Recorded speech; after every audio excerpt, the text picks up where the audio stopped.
kaawoo dafa kaawoo man tey ci Sosowoo dafa kaawoo man tey ci Sosowoo dafa kaawoo may tey leen ci Sosowoo dafa kaawoo tey leen ci tey yomb na lu mel ni yomb na billaay wallaay yombut barke alxuraanu karim ñu ngi sant sama gaay yëpp ñi ci jàpp ñu leen di sant bu baax di leen gërëm may lancé benn appel rek autorité Thiès yi ne ñëw jàppale ñu ñun ay xale lañ ay ndaw lañ barke alxuraanu karim lii suñu moyen lañ ci demee ba fii nii bés yàlla ak tey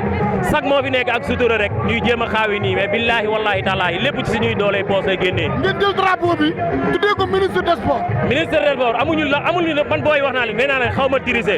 dem nañ tey jii lañ toog ak directeur cabinet seexloo mu am nuñ def ak ñun mais kontaanuñ suñu waxee kontaan nañ rek ñu ngi nax Sénégal barki Seydouna Mouhamad suñu waxee kontaan nañ ñu ngi nax Sénégal li jël ni ñu tuddee ko ministre des sports mu dëgg Thiès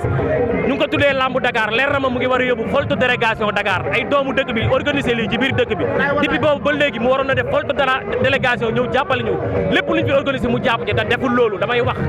te danaa dem ci télé yëpp ma dénoncé ko ndax lii du yoon ñun doomu dëkk bi li ngay wax ni émission la lii doomu dinaa la woo ñu waxtaan ci gën koo yaatal inshallah man xaw ma dirigé man Baye Fall laa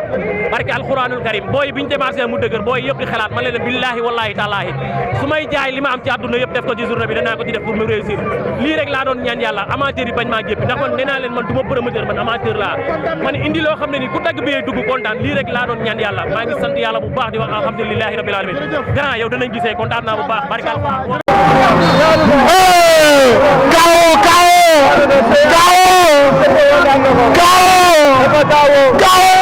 dafa kaawoo man tey ci Sosowoo dafa kaawoo man tey ci Sosowoo dafa kaawoo